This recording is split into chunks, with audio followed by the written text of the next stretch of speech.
The fluorescent lights of the Mobile station on Wethersfield Avenue hummed against a wet October sky. Owen Brockway stood third in line, his last 20 folded in his pocket, his termination notice still warm in the other. At the counter, a woman tried a third card. The reader beeped red. She had a dead phone, a phone charger, a bottle of water, and a voice that was working too hard to stay steady. "Ma'am, I'm sorry." Owen stepped forward and laid the 20 on the counter for her things. "Keep the change, please." He left before she could thank him. If you believe small choices can change lives, stay with us. What happens to Owen next will surprise you. The drive from the warehouse to East Hartford took 22 minutes. Owen Brockway made it in 20.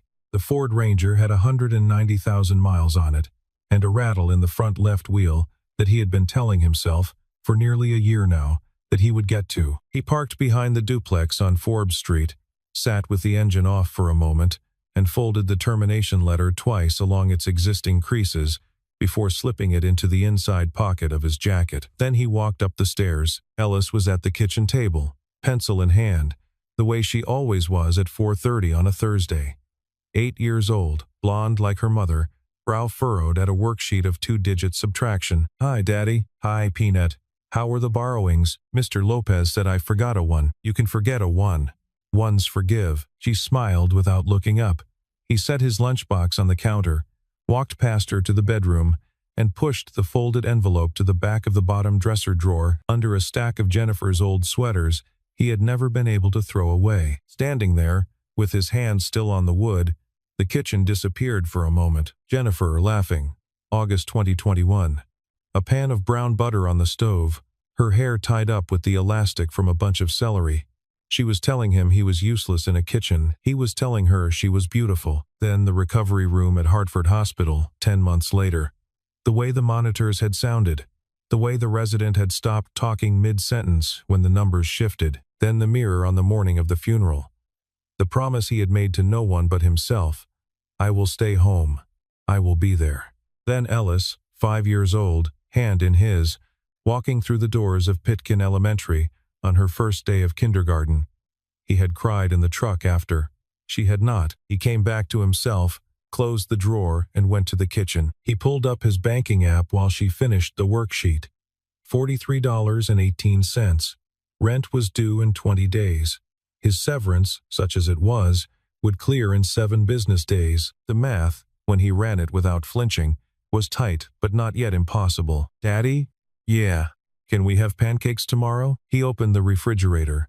Half a carton of eggs, a bottle of milk with 2 inches in the bottom, a jar of strawberry jam from her grandmother in Vermont. "We can have pancakes tomorrow." She put down her pencil. Okay. They ate spaghetti for dinner from a box he had bought 3 weeks earlier. They watched 20 minutes of a nature show about octopuses. She brushed her teeth without being asked, and let him braid her hair the wrong way before bed, the way she always let him. Because, she said, his way made her look brave. After she was asleep, he turned off the kitchen light, lay down on the sofa in his clothes, and stared at the ceiling. He kept thinking about the woman at the gas station counter, not what she had said, not what she had been buying, the way her voice had tried not to break. He knew that sound. He had it himself 3 years ago, in a kitchen that no longer existed, on a morning when he had told a 5-year-old that her mother was not coming home. Some things you learn to recognize. They never quite left. On the Monday after the gas station, Hadley Crane went back to the Mobile on Wethersfield Avenue. She had not slept well that weekend.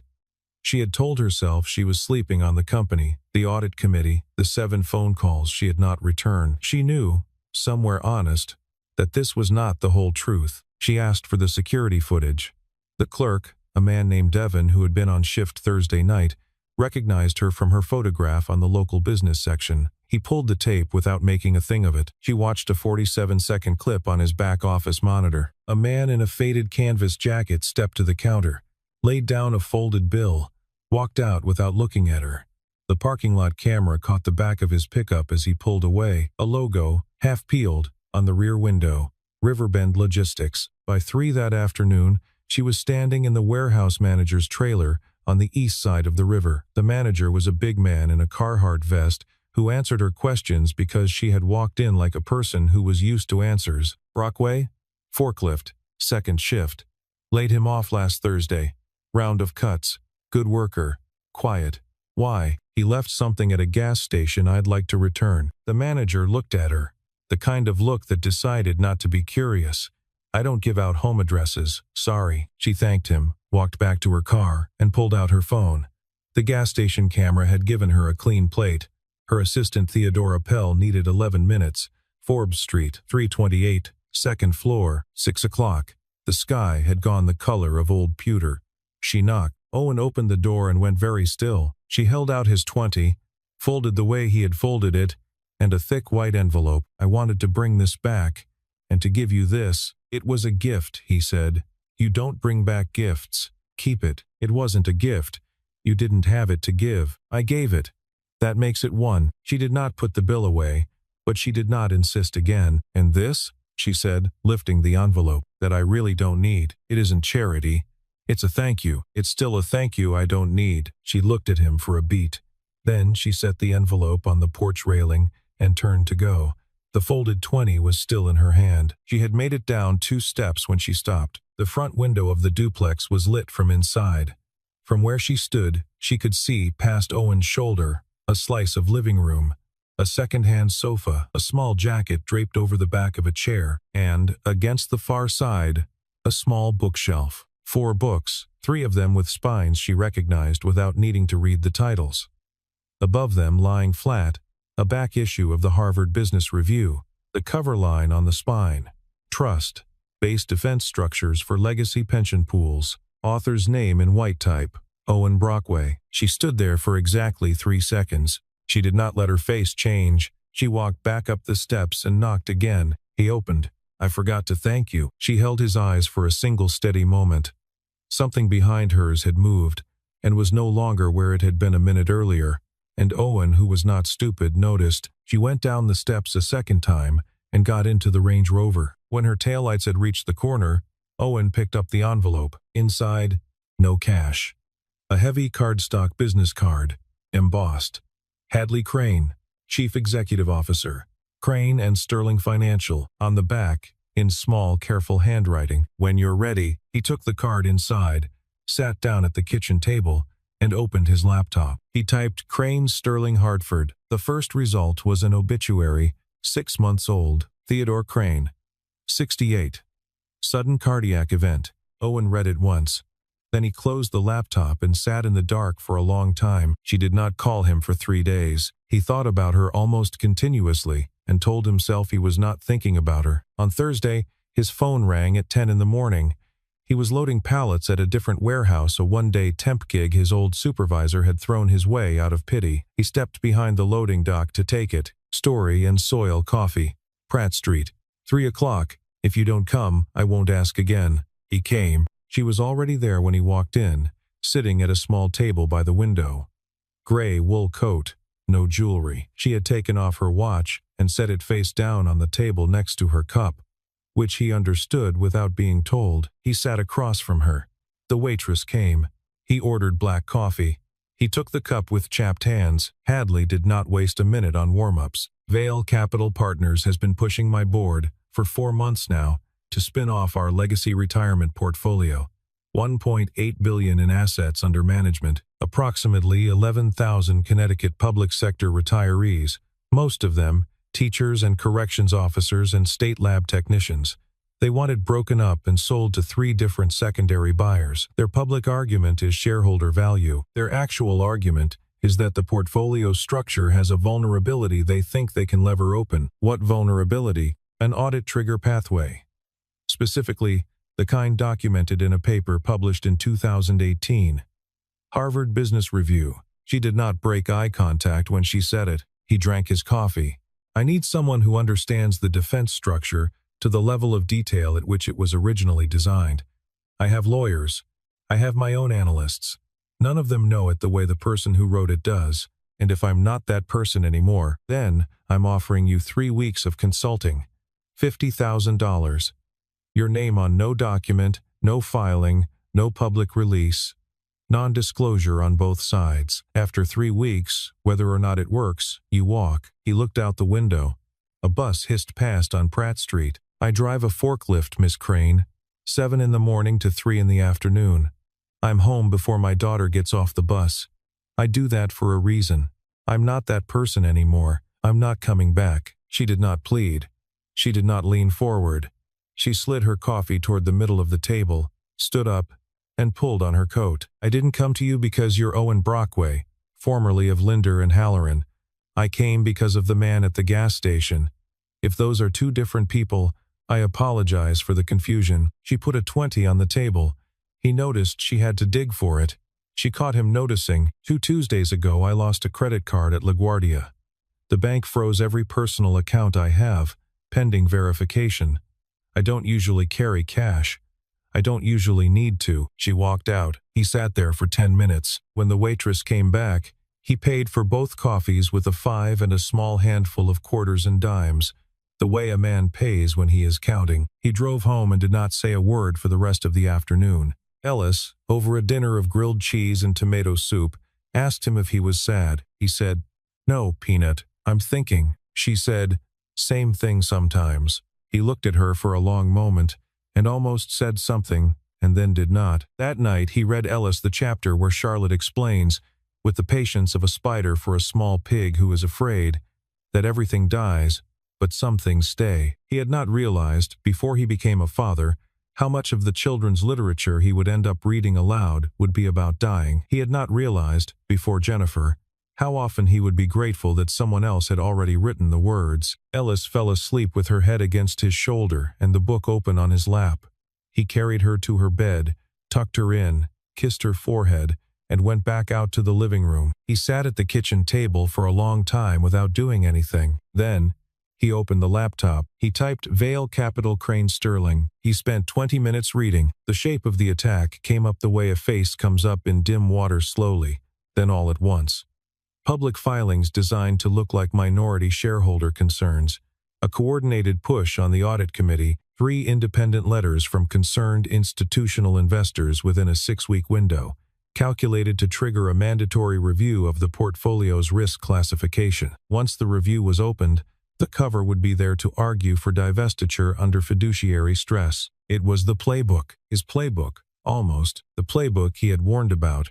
In a paper he had written 6 months before Jennifer got sick. The paper he had written because he had seen the technique used once, in 2016, against a smaller pension fund in Pennsylvania. He had written it because that fund had lost. He had written it because 800 retired steelworkers had lost their supplemental medical coverage within a year of the divestiture, and one of them had been his father's old union brother, and his father had called him about it. He sat at the window for a long time after he closed the laptop. He did the math. 1.8 billion in assets, 11,000 retirees. Average age 68. Average annual supplemental medical draw, $4,200. If the portfolio was split and sold under the structure Vale was proposing, the secondary buyers would not be obligated to maintain the medical rider within 9 months, maybe sooner. 11,000 people would learn that the coverage they had been promised was gone. He had done a version of this math hundreds of times in his old life. The numbers used to be abstract. They were not abstract anymore. He waited until 7 the next morning. He called the number on the back of her card. She picked up on the second ring. "I'll listen," he said. "I'm not promising anything yet, but I'll listen." There was a small breath on the other end. Not quite relief. Something steadier. "Thank you," she said. "Saturday morning. I'll send you the address." She hung up. He went to the bedroom, opened the top drawer of his dresser, and took out a small wooden box he had not opened in 3 years. Inside was a watch, gold, thin, a Patek Philippe Calatrava that Jennifer had given him on the morning he made director. He held it in his palm for 2 seconds. He did not put it on. He put it back in the box and closed the lid. Then he made Ellis pancakes. She asked him if he was going to work today. He said, "A different kind of work. Just for a few weeks." She asked, "Is it a good kind?" He said, "I think it might be." The 4th floor of the Crane and Sterling building, on the corner of Asylum and Main, had a small conference room with no name on the door. There was a number on the keypad, and you had to know the number, and very few people did. On Saturday morning at 7, Owen walked into that room for the first time in 3 years and 4 months. Hadley was already there. So was an older woman in a charcoal blazer, with silver hair cut short and reading glasses on a thin chain. "Owen, this is Theodora Pell. She has been with my family for 31 years. There is nothing she does not see in this company, and there is nothing she carries that she has not earned the right to carry. She knows you are here. No one else in this building does." Theodora extended her hand. Her grip was light and dry. "Mr. Brockway." "A pleasure." Owen did not recognize her. He was certain he had never met her. He shook her hand and said it was a pleasure as well. What he did not know, and what Theodora did not say, was that years ago she had been one of 19 analysts on his Hanover pension team in Midtown Manhattan, and that the man at the head of the table had barely looked at any of them because his attention had been entirely on the structure he was building. Her hair had been brown then. She did not expect him to remember. She had not been hired in this company on the strength of that history. She had been hired 26 years ago on the strength of her own. She poured him tea and sat down at the end of the table. Hadley pushed 3 black binders toward him. "Everything we have on Vail's filings to date, everything we have on internal portfolio risk classifications, everything we have on the audit committee correspondence for the last 14 months. The redactions are mine. If you tell me what you need, I can pull them." He read for 2 hours. He read the way Theodora remembered him reading, pen down, no notes in the margins. Pages turned at uneven intervals and never out of order. He stopped twice to look out the window, once to drink water. He did not speak. At the end of the second hour, he closed the 3rd binder, set it back on top of the other 2, and looked up. "You have a leak." Hadley did not move. "4 people," he said, "have signed off on document approvals that show up in Vail's filings within the next 96 hours. None of the 4 had a public reason to know the contents of those documents. I am not going to name them yet. I want to confirm one of them is what I think it is before I do." Theodora set her teacup down on the saucer. The small porcelain clink was loud in the room. Hadley said very quietly, "Take whatever time you need." He stayed for 2 more hours. When he left, she did not walk him to the elevator. That night, in the garage of the duplex on Forbes Street, Owen pulled down a cardboard box he had labeled, in black marker, 3 years earlier, and not opened since. Inside were 3 things he had not been able to throw away, and 1 thing he had forgotten he had kept. An old Android phone, 3 generations behind, the battery long flat. He plugged it in. It came on slowly, as old phones do. There was a single unheard voicemail, April 14th, 6 months ago. He pressed play. A man's voice, older, measured, almost apologetic. "Mr. Brockway, my name is Theodore Crane. I read your 2018 paper 4 times. I am not asking you to come back to anything. I am asking you to call me before something happens that I cannot undo. My number is..." Owen sat on the cold concrete floor of the garage for a long time. Theodore Crane had died 2 weeks after that voicemail. At 10 o'clock that night there was a knock at the door of 328 Forbes Street. Owen opened it. Theodora Pell stood on the porch with an olive green file folder under one arm and an apology already in her face. "I'm sorry to come at this hour. May I come in? I won't keep you long." He let her in. She did not sit until he sat. She set the folder on the coffee table between them and did not open it yet. "Mr. Brockway, I owe you an introduction I did not give you this morning. Years ago, I worked at Linder and Halloran. I was an analyst on your Hanover Pension Trust team for 3 months. You will not remember me. There were 19 of us. I am not telling you this for any reason, except so that you know I am not asking you to take what is in this folder on faith." Owen looked at her. Something settled into place that he had been unable to settle since the morning. "I remember the case. I don't remember faces from that year. I'm sorry. You shouldn't apologize.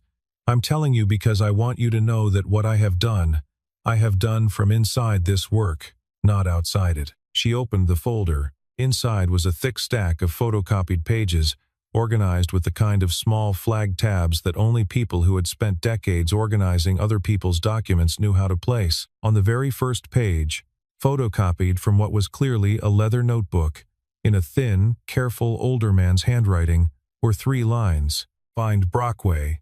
Pension Trust angle. Before Vail moves." Owen's name was circled twice. He sat very still. Theodora spoke quietly. "Mr. Crane was my employer for 31 years. He was a careful man. He was a private man.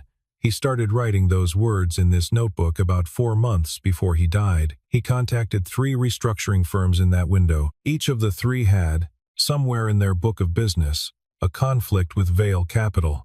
2 of them had taken money from Vail-affiliated funds within the last 5 years. The third, in his judgment, was too closely held by directors who had personal relationships with Garrison Vail. He could not use any of them.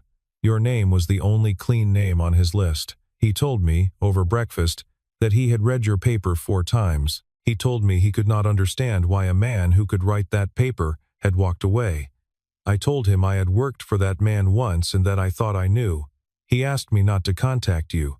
He wanted to do it himself. She looked at her hands. He called you on April 14th. He died on April 28th. He did not have a heart condition. He had a clean physical with a complete cardiac panel the November before. I am not Mr. Brockway. I want you to hear me. I am not accusing anyone of murder. I have no evidence that would survive 5 minutes of cross-examination. I am telling you that I do not believe the death was natural. I am telling you that I have lived a long time in places where powerful people lose business, and a man at the top of an obstacle dies, and the family is sent flowers. I am telling you what I know, and I am telling you what I do not know, and I am leaving the difference between them where it belongs, which is in the dark. She closed the folder and slid it across the table to him. I promised him I would keep your name out of this until Miss Crane needed it. She needs it now. She stood. Good night, Mr. Brockway. Thank you for the tea I did not drink. She let herself out. He sat with the folder on his lap for a long time. At 11:31, he called Hadley. She picked up on the first ring. They were on the line for 34 minutes. They spoke for less than 5 of them. Most of it was the small, clean silence of 2 people listening to each other not speak. She did not ask him if he was in. He did not say. When they hung up, both of them knew. He came in at 6:30 every morning through the loading bay entrance off Anna Street, took the freight elevator to the 4th floor, and worked in the unmarked conference room until 3:45. He was out by 4. He was home, every day, before Ellis's school bus reached the corner of Forbes and Burnside. For 7 days he did almost nothing else. What he built carefully. The first layer was structural. He moved the legacy retirement portfolio out of Crane and Sterling's direct corporate balance sheet and into an independent fiduciary trust governed by a separate 3-member board chosen from the Connecticut Society of Actuaries and a retired federal magistrate. The trust's charter was bound. In legal language he wrote himself and ran past Hadley's outside counsel for 1 round of polish by a 15-year poison pill covenant. Any attempt to liquidate, sell, transfer, or alter the trust's structure within those 15 years would trigger automatic mandatory disbursement of the full asset base to the beneficiaries' 11,000 retirees at par value. There would be nothing left to sell. Vail's whole maneuver, which depended on extracting fees and second-tier buyer premiums from a broken-up portfolio, would buy them nothing but a check they did not want to write. The second layer was procedural. He embedded a supermajority clause requiring 80% shareholder approval for any liquidation event in the trust's lifetime. The Crane family, through Hadley and the various family holding instruments her grandfather had set up in 1967, controlled 46% of voting shares. Theodore had cultivated relationships with another 19%.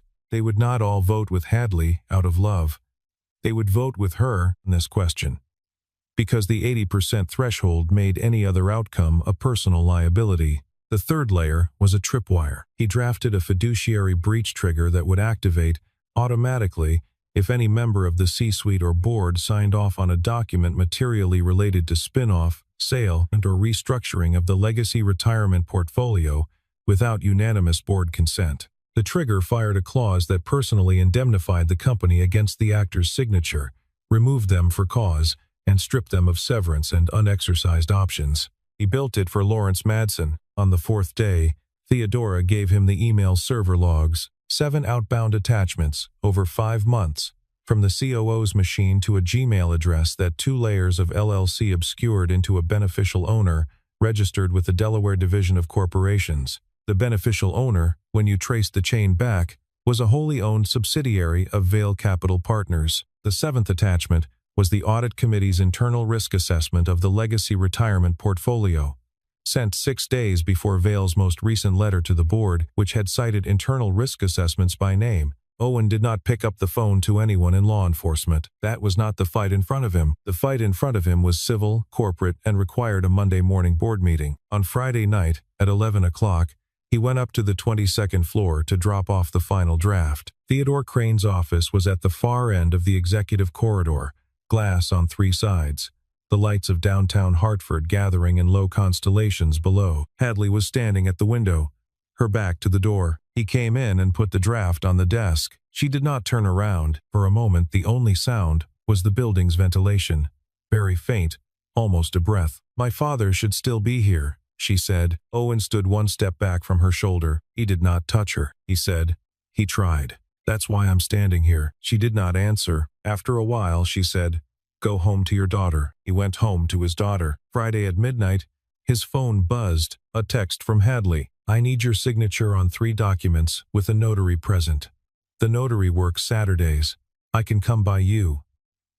7:30? He wrote back, "Fine." He did not sleep well. At 7:25 on Saturday morning, he was already in the kitchen, in old jeans and a worn flannel, the griddle warming, a yellow mixing bowl beside the stove. He had not bothered to think about whether this was, technically, his weekend with Ellis. He had been with her every weekend for 3 years. She came down at 7:28 in the bear print pajamas she had begged for at Target 2 birthdays ago. She stopped at the bottom of the stairs, looked up. "Daddy, there's a car outside." "I know, Peanut. It's a work thing. A nice work thing." The doorbell rang. Ellis got there first. She opened the door, looked up at the woman on the porch, and tilted her head. "You're the lady from the gas station, right?" Hadley, who had not been prepared for this, stood very still. "Daddy told me," Ellis said helpfully. "Mostly the part where you needed a phone charger." "That's the right lady," Hadley said. "You should come in," Ellis said. "We're having pancakes." Hadley came in. The notary, a tired-looking man with a briefcase, arrived 7 minutes later, stamped 3 signatures, accepted a cup of coffee at the table, and left. He had been in the apartment for 9 minutes. After he was gone, no one moved. Owen set down a plate of pancakes in front of Ellis. He set down a plate in front of the chair across from her, which Hadley was sitting in. He sat down with his own plate. "Do you like syrup?" Ellis asked Hadley. "I like syrup. On top? Or in a little bowl on the side?" "On top." Ellis nodded gravely, like a person whose suspicions had been confirmed. "That's the right way." She told Hadley about Buttons. Buttons was the rabbit in her classroom. Buttons had a white spot over one eye and a brown spot over the other. Buttons did not like Liam Kerrigan because Liam Kerrigan had once tried to pick Buttons up by the ears, which everyone knew you were not allowed to do. Hadley listened to all of it. When Owen set down his coffee cup, he set it down half a second slower than he had set down the cup before, and Hadley, who was looking at him exactly then, saw it and did not say anything. They ate for 40 minutes. No one said the word Vale. No one said the word Madsen. No one said the word board. Outside the kitchen window, the October sun moved over the brick wall of the building next door, in the small, precise way Saturday morning sun moves when nothing is wrong. At 9:15, Hadley said she needed to go. Ellis walked her to the door, because Ellis had decided that this was the kind of guest you walked to the door. When the Range Rover had pulled away, Ellis turned to Owen. "Is she coming back tomorrow?" He knelt down in front of her, so they were eye to eye. "I don't know, Peanut. I hope so." She thought about it. "Me too," she said. Then she ran upstairs to brush her teeth. The Crane and Sterling board met on the 22nd floor at 10 o'clock on Monday morning, in a long room with 11 chairs and a single oil portrait of Theodore Crane's grandfather on the wall behind the head of the table. 11 seats, 9 board members, 2 non-voting attendees. Garrison Vale, in his capacity as the holder of just over 6% of Class A voting shares, and Lawrence Madsen, in his capacity as Chief Operating Officer. Theodora Pell stood at the back of the room with a manila folder and a face that betrayed nothing. Hadley opened the meeting. She did not raise her voice. She did not stand. She read a short prepared statement, 2 paragraphs, into the minutes. The legacy retirement portfolio, as of Friday at 5:36 in the evening, had been transferred, in its entirety, and by valid corporate action under the bylaws of Crane and Sterling Financial, into an independent fiduciary trust governed by a separate 3-member board. The structure had been formally registered with the Connecticut Department of Banking at 7:06 on Monday morning. The transfer was lawful. It could not be reversed within 60 days, and beyond 60 days could only be reversed by an 80% supermajority of Crane and Sterling Class A shareholders. There was a silence. Garrison Vale stood up. He was a tall man with an evenly tanned face, and he had been preparing, Owen would learn later, 4 versions of the speech he had planned to give on the topic of long-term shareholder value. He got 2 words out. This board. A side door at the back of the room opened. Owen Brockway walked in. He was in a charcoal suit Hadley had pressed for him without telling him, and a plain cotton shirt he had ironed himself at 6 that morning. He carried a single folder. He stopped at the corner of the table closest to the door. Hadley did not look at him. She said, "For the record, I would like to introduce the architect of the trust structure I just described to you, Mr. Owen Brockway, formerly Director of Corporate Restructuring at Linder and Halloran Advisory, New York, author of the 2018 Harvard Business Review paper on trust-based defense structures for legacy pension pools." Vale's face did not move. Owen opened the folder. He took out a printed copy of the paper. He laid it gently on the table. "I wrote the paper your strategy is based on, Mr. Vale. I also wrote the defense. Today is the first day I have seen both of them in the same room again." Vale sat down. Hadley nodded once to Theodora. Theodora walked the length of the room and placed her manila folder in front of Lawrence Madsen. He opened it. He read for 9 seconds. Hadley said, very quietly, "You have 2 hours to clear your office, Mr. Madsen. The disciplinary committee will reach you by the end of the week. You will sign no documents on behalf of this company before then. Security is outside." Madsen stood up. He did not speak.